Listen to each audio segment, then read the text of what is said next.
The morning sun cast long shadows across the peaceful colony of New Haven as children played in the fields outside the settlement. The human colony had been thriving for nearly 2 years on this distant planet, far from Earth but close to their hearts. Families had built simple homes, planted crops, and created a small community where everyone knew each other. Commander Vex stood on the bridge of his massive warship, the Dark Thunder, studying the human settlement below through his viewing screen. His gray skin gleamed under the ship's lights, and his 6 eyes focused on the target with cold calculation. The Coalition had sent him here with clear orders: make the humans understand who controlled this sector of space. "Sir, the scanning is complete," reported his second-in-command. Officer Drac, the tall alien, had 4 arms and spoke in the formal tone required of Coalition military. "The settlement has approximately 200 humans. Most are adults, but we detect smaller life forms as well." Vex nodded slowly. He had served in the Coalition forces for 15 years and had dealt with many different species. Humans were relatively new to space travel, having only left their home planet 50 years ago. They were spreading quickly across nearby star systems, claiming planets and building colonies. The Coalition Council had decided this expansion needed to be stopped. "What is the defensive capability of the settlement?" Vex asked, his voice deep and commanding. "Minimal, sir. They have basic energy shields around the main buildings and a few small weapons. Nothing that could threaten our forces. It appears to be a civilian colony focused on farming and mining." This was exactly what Vex had expected. Human colonies were typically peaceful places where families lived and worked together. Unlike the heavily fortified military bases of other species, human settlements prioritized comfort and community over defense. "Prepare the capture teams," Vex ordered. "We will take some of their people as prisoners.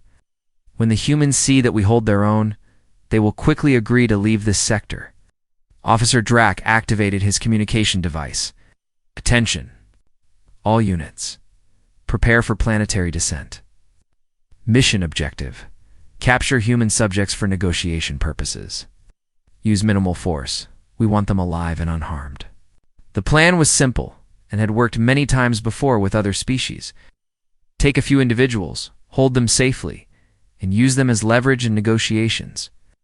Most civilized species understood this as standard military procedure and would enter talks to secure the release of their people. 3 Coalition transport ships descended toward the planet's surface. Each ship carried a team of 12 soldiers wearing advanced armor and carrying non-lethal weapons designed to stun rather than kill. The Coalition prided itself on being civilized in warfare, avoiding unnecessary death when possible. Transport landed near the eastern edge of the settlement, where the farms extended into the wilderness. The soldiers moved quickly and efficiently, their training evident in every step. They had done this type of operation dozens of times on different worlds. Team 1 in position, came the report through Vex's communicator. "We see several targets in the farming area." "Team 2 ready?" reported another voice. "Multiple targets?" "Near the recreational area." Team 3 standing by at the residential zone. Vex watched the operation unfold on his tactical display. Each team was represented by a different colored dot, moving steadily toward their objectives. The humans below had no idea what was about to happen. "Execute," Vex commanded. Coalition soldiers moved with practiced precision. Their stun weapons fired silent beams that instantly paralyzed their targets without causing permanent harm. The humans they encountered were caught completely by surprise, having no reason to expect an attack on their peaceful colony. Team 1 captured 4 humans who had been working in a grain field. Team 2 found 6 humans in what appeared to be a playground area with various equipment for physical activities. Team 3 secured 2 humans from a residential area. "Teams report successful captures," Officer Drac announced. 12 subjects secured, no resistance encountered, no casualties on either side. The unconscious humans were carefully loaded onto the transport ships and brought up to the Dark Thunder. Vex felt satisfied with the operation's success. Clean, efficient, and non-violent. And the Coalition could point to this as an example of civilized military action. The captured humans were placed in comfortable detention cells designed for various alien physiologies. Cells had proper atmosphere, temperature control, and adequate space. The coalition treated prisoners well, understanding that healthy captives were more valuable for negotiations. As the humans began to wake up from the stun weapons, Vex observed them through security monitors. They seemed confused and frightened, which was normal for recently captured prisoners. Some called out names, apparently looking for others who might have been taken. Prepare a message for transmission to the human settlement, Vex instructed his communications officer. Inform them that their people are safe and will be returned unharmed once they agree to abandon their claims to this sector. The communications officer, a blue-skinned alien named Quinn, began composing the message according to standard coalition protocols. It would be formal, but not threatening, explaining the situation and offering a path to resolution through negotiation. Vex reviewed the prisoner information that his teams had gathered. The captured humans ranged in age from what appeared to be young adults to middle-aged individuals. Some wore simple work clothes, others had been dressed for recreational activities. All appeared to be healthy civilians, with no military training. Sir, Officer Drack approached with a datapad. The human settlement has responded to our message. They are requesting immediate communication with their colonial administrator. Grant the request, Vex replied. Set up a secure channel. Within minutes, a human face appeared on the main viewing screen. The man looked tired and worried, with gray hair and lines around his eyes that spoke of responsibility and concern. I am Administrator Cole of New Haven Colony, the human said, his voice steady despite obvious stress. I demand to know the condition of our people and the terms for their release. Vex stepped forward, presenting himself with the dignity expected of a coalition commander. I am Commander Vex of the Coalition Defense Force. Your people are unharmed and are being held in comfortable conditions. They will be released when your colony agrees to evacuate this sector, which falls under coalition territorial claims. Administrator Cole's expression hardened. These are civilian families who have built their lives here. We have legal settlement rights under galactic colonization law. The Coalition Council has reviewed your claims and found them insufficient, Vex replied formally. This sector is strategically important to coalition security. Your settlement must be relocated. The conversation continued for several minutes, with both sides stating their positions. Administrator Cole requested time to consult with colonial leadership and to verify the safety of the captured colonists. Vex agreed to a 12-hour communication window before expecting a formal response. After ending the transmission, Vex felt confident that the situation would resolve quickly. Humans were known to be practical and would likely choose relocation over prolonged conflict. Captured colonists would be home within days, and the coalition would have achieved its objectives without violence. He had no way of knowing that. His perfectly executed military operation had just triggered the largest mobilization in human military history. Captain Maria Santos was having her morning coffee aboard the human cargo ship Wanderer when the emergency alert came through. The ship's communication system suddenly erupted with urgent beeping sounds that made her nearly drop her cup. She had been a space captain for 12 years and had never heard an alert like this one. Captain. Her communications officer, Tom, called from the bridge. We're receiving a priority alpha emergency signal from New Haven Colony. It's automatically broadcasting to every human ship in the sector. Maria rushed to the bridge, her heart already beating faster. Priority alpha signals were reserved for the most serious emergencies. She had only heard about them in training and had never expected to receive one during her career. Put it on the main screen, she ordered. The message that appeared was short but terrifying. Emergency coalition forces have taken our people. 12 colonists captured, including children, request immediate assistance. New Haven Colony. Maria stared at the message, reading it 3 times to make sure she understood correctly. The coalition had taken human prisoners, including children. Her hands began to shake as the full meaning hit her. Tom, send an immediate response. Tell them we're changing course to assist. What's our current position? We're about 4 days from New Haven at maximum speed, Captain. But our ship isn't equipped for military action. We're just a cargo vessel. Maria looked around her bridge at her crew of 8 people. They were merchants and traders, not soldiers. But the message had said children were involved, and that changed everything. "I don't care what kind of ship we are," she said firmly. "Those are human children. Send a message to every human ship you can reach. Tell them what's happening and ask for their position and capabilities." While Tom worked at his station, Maria activated the ship's intercom system. "All crew, this is the captain. We have received an emergency signal from New Haven Colony. Coalition forces have captured human civilians, including children. We are changing course to provide assistance. I know this isn't what we signed up for, but those people need our help." The response from her crew was immediate and unanimous. Every person aboard the Wanderer volunteered to do whatever was necessary to help rescue the captured humans. Meanwhile, across human space, similar scenes were playing out on dozens of ships. The emergency signal had reached every human vessel, within 50 light-years of New Haven Colony, and the response was unlike anything ever seen before. Captain James Park commanded the human destroyer Steel Rain, part of a small patrol fleet that had been conducting routine security sweeps near the outer colonies. When the emergency signal reached his ship, he immediately called his senior officers to the briefing room. "Gentlemen, we have a situation," Captain Park announced, displaying the emergency message on the briefing room screen. "Coalition forces have taken human prisoners from New Haven Colony." The message specifically mentions children among the captives. His weapons officer, Lieutenant Kelly, stood up immediately. "Sir, what are your orders?"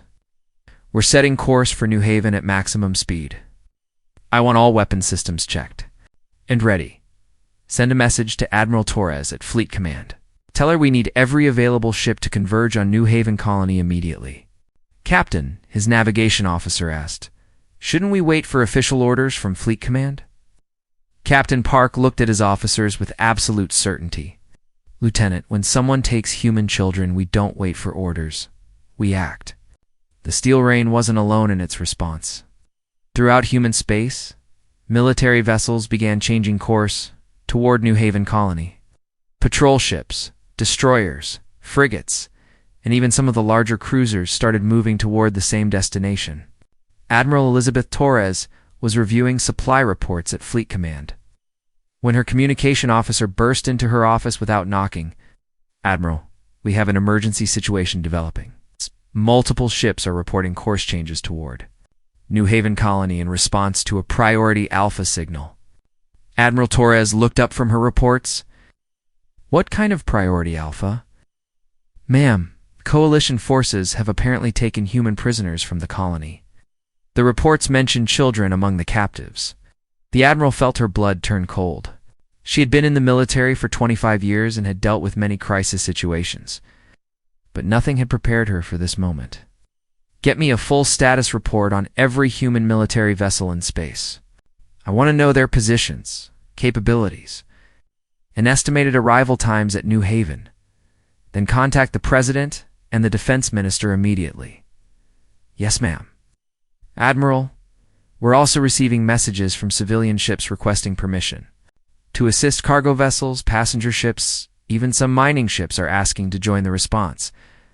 Admiral Torres stood up and walked to the large display screen that showed the positions of human ships throughout their territory. Already she could see dozens of vessels changing course toward New Haven Colony. "Tell the civilian ships, too. Stay clear of the operational area, but if they want to provide support or transport capabilities, we'll coordinate with them.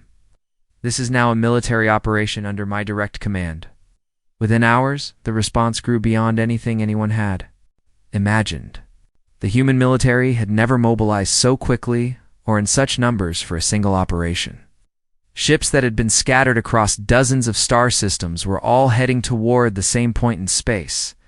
Captain Rodriguez of the research vessel Discovery had been studying asteroid formations when the emergency signal reached his ship. His vessel carried no weapons and had a crew of scientists rather than soldiers.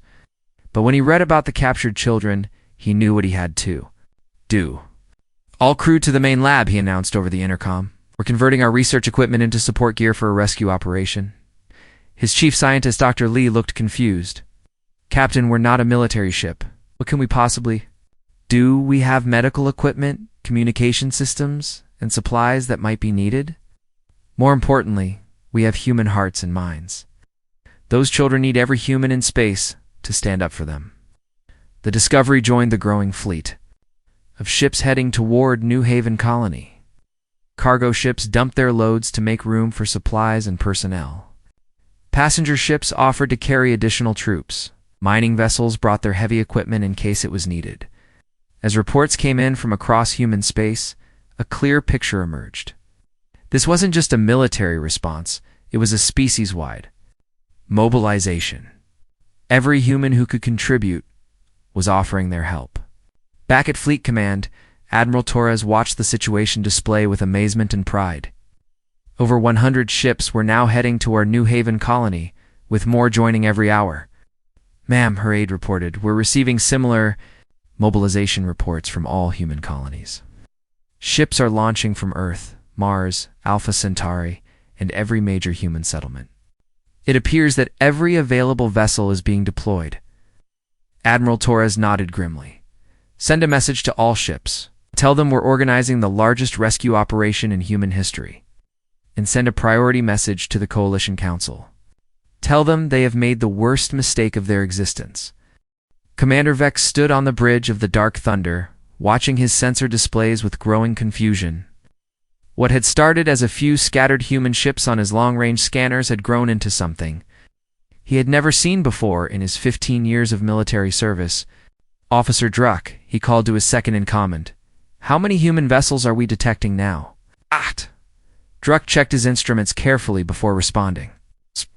"Sir, we now count 47 ships approaching our position. They include military, destroyers, cargo vessels, and what appear to be civilian transports." Vex frowned, his 6 eyes focusing on the tactical display. This was far more than the usual response to a prisoner situation. Most species would send 1 or 2 ships to negotiate, not an entire fleet. "Are they maintaining formation?" he asked. "No, sir. They appear to be arriving independently, but all heading to the same location." "Our position." The Coalition commander felt his first stirring of unease. He had expected the humans to respond, but this seemed excessive for 12 prisoners. Perhaps human culture placed unusual importance on individual lives. On the bridge of the human destroyer Steel Rain, Captain Park was coordinating with a growing number of ships arriving in the area. His communication officer was working non-stop to manage the flood of messages coming from human vessels throughout the region. Captain Lieutenant Kelly reported, "We now have 53 ships in our immediate area, with more arriving every few hours. Admiral Torres is en route with the battlecruiser Defiant and 3 more destroyers." Captain Park studied the tactical display showing all the human ships. He had never seen so many vessels gathered in one place outside of major fleet exercises. Cargo ships, passenger transports, research vessels, mining ships, and military craft were all converging on the Coalition. "Position. Any word from the Coalition ship?" he asked.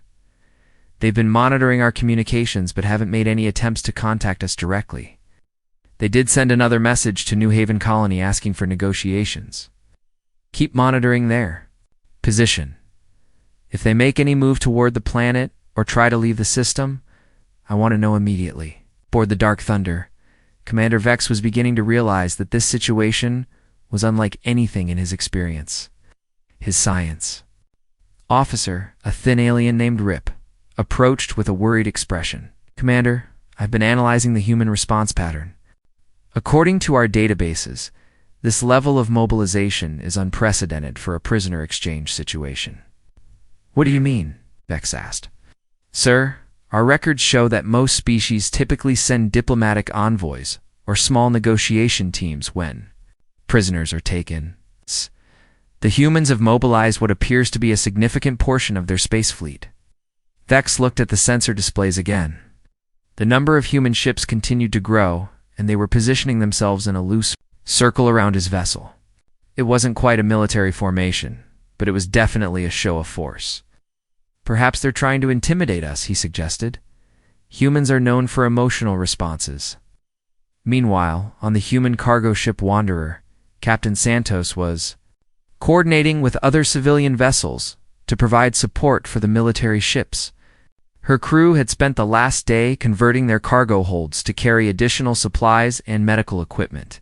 Captain, her engineer reported, we've finished converting Bay 3 into a temporary medical facility. If there are any injured people, when this is over, we can help treat them. Santos nodded approvingly. Around her ship, dozens of other civilian vessels were making similar preparations.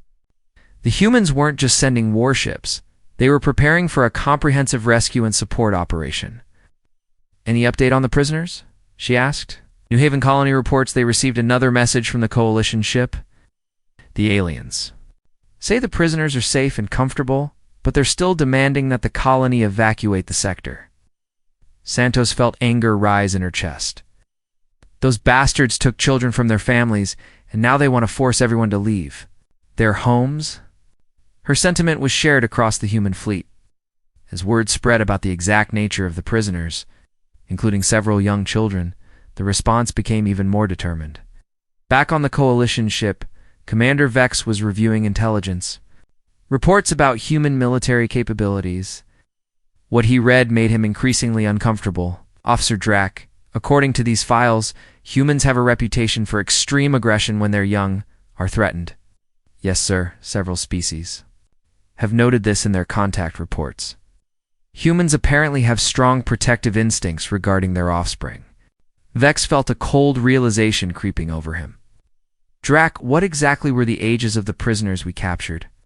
His second-in-command consulted his datapad. Subjects ranged from approximately 8 of their years to 45 years. About half appeared to be in their juvenile development stage.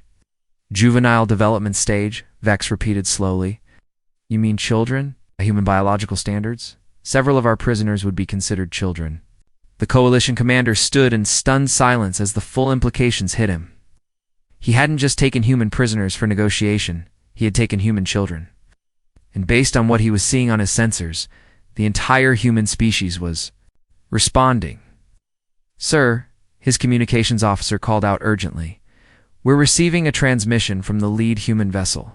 Put it through, Vex ordered, trying to maintain his composure. The main screen flickered to life, showing a human male in military uniform. The man's face was calm, but his eyes held a cold intensity that made Vex uncomfortable. Coalition vessel. This is Captain Park of the Human Defense, Force Destroyer Steel Rain. You are surrounded by human ships and are holding human prisoners, including children. State your intentions.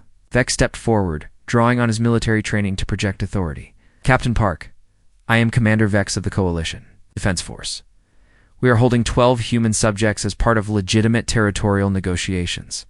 They are safe and will be released when your colony agrees to evacuate the disputed sector. Captain Park's expression didn't change, but something in his voice became even more dangerous. Commander, you didn't take subjects or prisoners. Took children from their families, children who are probably scared and crying for their parents right now. They are being treated according to Coalition prisoner protocols, Vex replied, but he could hear uncertainty creeping into his own voice. Commander, let me explain something about human nature that your intelligence files might have missed.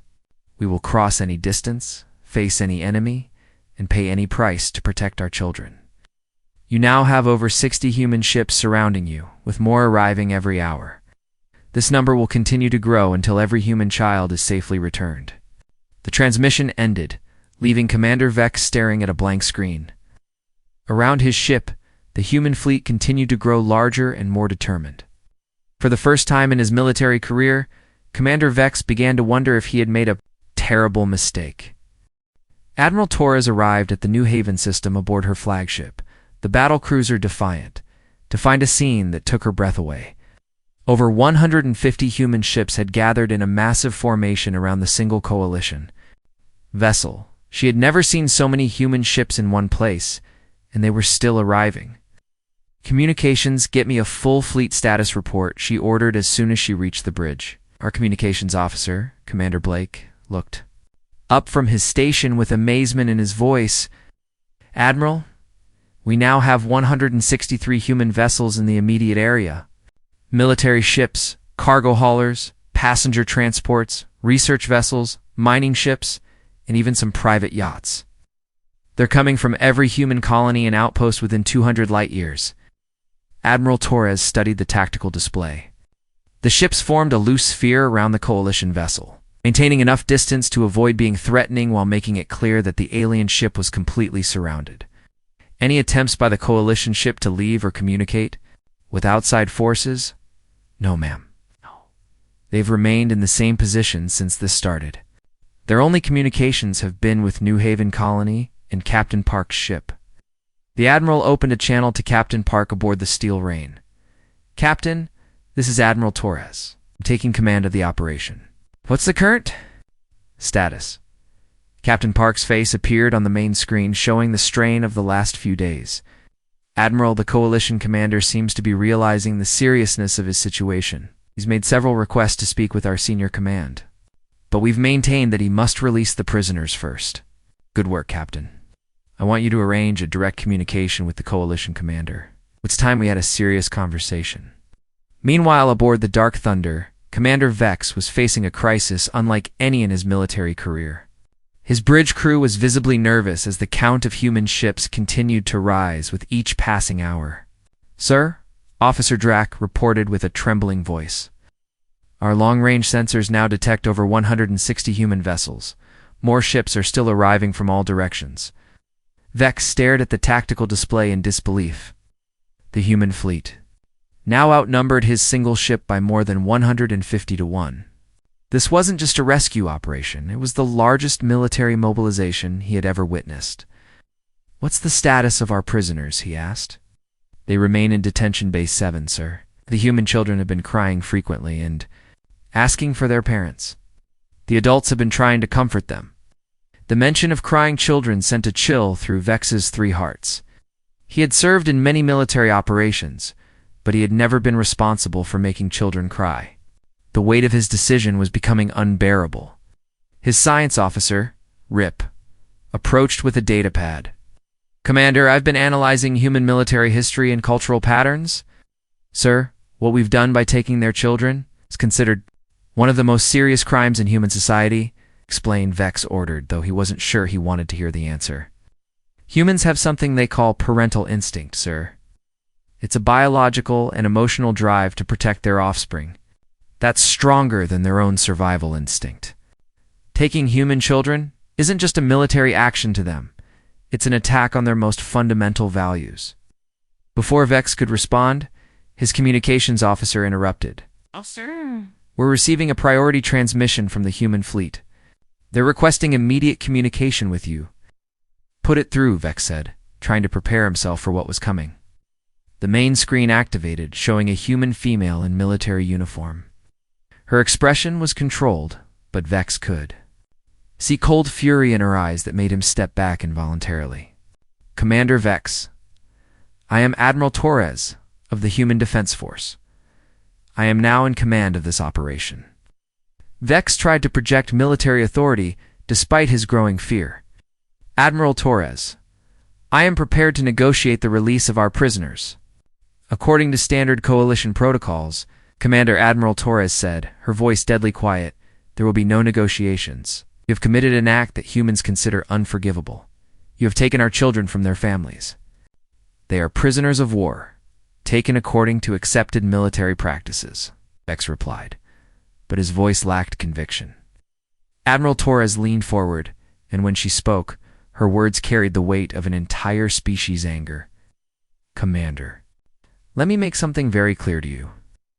You are currently surrounded by over 160 human ships, with more arriving every hour.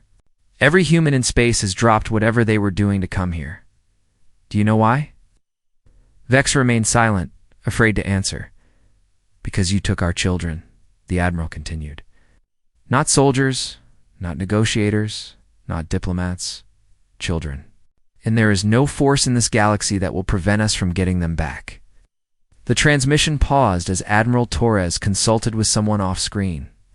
When she returned her attention to Vex, her expression had become even more serious. Commander, I'm going to tell you something that might help you understand your situation. 3 hours ago, every human military base in known space received mobilization orders. The human government has declared your actions an act of war against our entire species.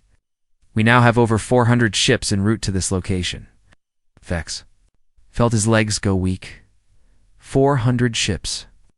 The Coalition's entire military force in this sector numbered less than 50 vessels. They were scattered across dozens of star systems. "That's impossible," he whispered. "Commander, you attacked our children. Nothing's impossible when it comes to getting them back. Every human ship captain, every human soldier, every human parent in the galaxy is now personally invested in this situation." Officer Drax stepped forward and whispered urgently in Vex's ear. "Sir, our long-range sensors confirm additional human ships approaching from multiple directions. The fleet size could exceed 300 vessels within 24 hours. Admiral Torres continued speaking. "You have 1 hour to release every human you're holding and surrender yourself for trial. If you refuse, you will face the combined might of the human species. I want you to understand something, Commander. We didn't start this fight, but we will finish it." The screen went dark, leaving the Coalition bridge in stunned silence. Commander Vex looked around at his crew and saw his own fear reflected in their faces. "Sir," his communications officer said quietly, "we're receiving multiple transmissions from Coalition Command. They're demanding a full report on the situation." Vex closed his 6 eyes and took a deep breath. For the first time in his career, he was facing a situation where military protocol and tactical training were useless. He had awakened something in humanity that he didn't understand and couldn't control. "Get me a secure Channel 2 Coalition Command," he ordered. "I need to inform them that we may have just started a war with the most dangerous species in the galaxy." Commander Vex stood in his private quarters, staring out at the countless human ships surrounding his vessel. The hour that Admiral Torres had given him was almost over, and he could see even more ships arriving in the distance. His hands shook. As he counted over 200 vessels on his personal display screen, a soft chime indicated someone requesting entry to his quarters. "Come in," he called weakly. Officer Drac entered, his forearms hanging at his sides in defeat. "Sir, Coalition Command has responded to our situation report. What are their orders?" Vex asked, though he feared the answer. "Sir, the Coalition Council has reviewed the human response in our current tactical position. They are ordering us to release all prisoners immediately and surrender to human authority." Vex felt a mixture of relief and shame wash over him. Did they explain their reasoning? "Yes, sir. Command reports that human ships are now mobilizing from every colony and military base in their territory. Intelligence estimates suggest that over 600 human vessels could be involved in this operation within the next few days. A council has determined that continuing this confrontation could lead to a full-scale war that the Coalition cannot win." The weight of Vex's mistake was becoming clear. It single-handedly created a crisis that threatened the peace between two major galactic powers. All because he had followed standard military protocol without understanding what made humans different from other species. "Prepare for prisoner transfer," Vex ordered quietly. "And send a message to Admiral Torres. Tell her we are ready to comply with her demands." On the bridge of the Defiant, Admiral Torres received the Coalition's surrender message with grim satisfaction. She had hoped it wouldn't come to actual fighting, but she had been prepared to use every ship at her disposal to get the children back. "Ma'am," Commander Blake reported, "the Coalition ship is requesting permission to begin prisoner transfer. They're also asking for terms of surrender." "Tell them the terms are simple," Torres replied. "Release every human prisoner immediately. Commander Vex and his senior officers will be taken into custody for trial under human justice system. Rest of his crew will be returned to Coalition space." "Should I inform the fleet about the surrender?" "Yes, but keep all ships in position until we have confirmed that every human is safely returned." Aboard the Dark Thunder, the process of releasing the prisoners was unlike anything the Coalition crew had ever experienced. As they prepared the human captives for transfer, many of the alien soldiers saw the true impact of their actions. For the first time, the youngest prisoner, a girl named Lucy, who was only 6 years old, had been crying for her mother for 3 days. Her small hands clutched a stuffed animal that she had been carrying when she was captured. When Officer Drac told her she was going home, she looked up at him with tear-filled eyes and asked, "Will my mommy be there?" "Yes, little one," Drac replied, his voice breaking slightly. "Your mother will be there." The other children, ranging in age from 6 to 15, had tried to stay brave during their captivity. The older ones had comforted the younger ones, sharing their food and telling stories to help pass the time. As they prepared to leave, they held hands and stayed close together, still frightened but hopeful. The adult prisoners had spent their time trying to keep the children calm and safe. They had answered endless questions, wiped away tears, and promised that everything would be okay. Now, as freedom approached, they felt a mixture of relief and lingering anger at what their families had been put through. The transfer took place under the watchful eyes of dozens of human ships. Specialized medical vessels moved close to the coalition ship to receive the prisoners and provide immediate care. Every human captain in the fleet watched the process with intense focus. Captain Santos of the Wanderer had volunteered her ship's converted medical bay to help with the transfer. As the first group of children was brought aboard, she felt tears in her eyes. These were the people that hundreds of human ships had come to save. "Welcome aboard," she said gently to little Lucy, who was still clutching her stuffed animal. "You're safe now. We're going to take you back to your family." Lucy looked up at her with wide eyes. "Are you here to take me home?" "Yes, sweetheart. All of these ships came here just for you and the other children.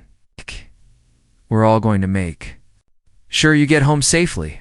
As word spread through the human fleet that the children were safe, a collective sigh of relief went through hundreds of ships. Crews who had worked tirelessly for days, civilians who had dropped everything to help, and soldiers who had prepared for battle all felt the same emotion. The mission was complete. The formal surrender ceremony took place on the Defiant. Commander Vex, accompanied by his senior officers, was escorted to Admiral Torres's ship under heavy guard. As he walked through the corridors filled with human crew members, he could see the anger in their eyes. These people would have fought his entire fleet to protect their children. In the Admiral's office, Vex stood before Torres and formally surrendered.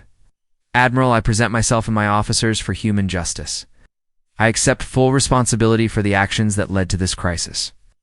Admiral Torres looked at the alien commander with cold professionalism.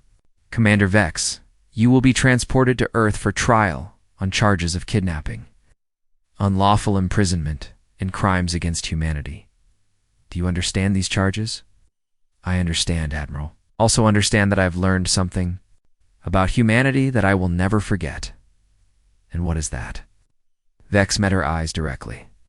"That when you threaten human children, you don't face one enemy or one ship or even one fleet. You face every human in the galaxy, and that is a force that cannot be defeated." Later, as the massive human fleet began to disperse, Admiral Torres stood on her bridge watching the reunion taking place on New Haven Colony. Families were embracing their returned loved ones, children were running to their parents, and the community was coming together to heal from the trauma. Captain Park approached her with a message pad. "Admiral, we're receiving reports from across human space. This operation involved over 300 ships from 47 different colonies and outposts. It's the largest peacetime mobilization in human history." Torres nodded, feeling both pride and soberness. "Captain, make sure this incident is recorded in our military history archives. Let it serve as a reminder to anyone who might consider threatening human civilians in the future." "What should the official designation be, ma'am?" Torres thought for a moment, watching as little Lucy was reunited with her parents on the planet below. "Call it Operation Child Shield. And make sure every military academy in human space studies it. Not as a tactical exercise, but as an example of what humans will do to protect their children." As the human fleet returned to their normal duties, across the galaxy, the story of the New Haven incident spread quickly. It became a defining moment in human space history, and a clear message to any potential enemies. Humanity's greatest strength was not their technology or their weapons, but their absolute commitment to protecting their young.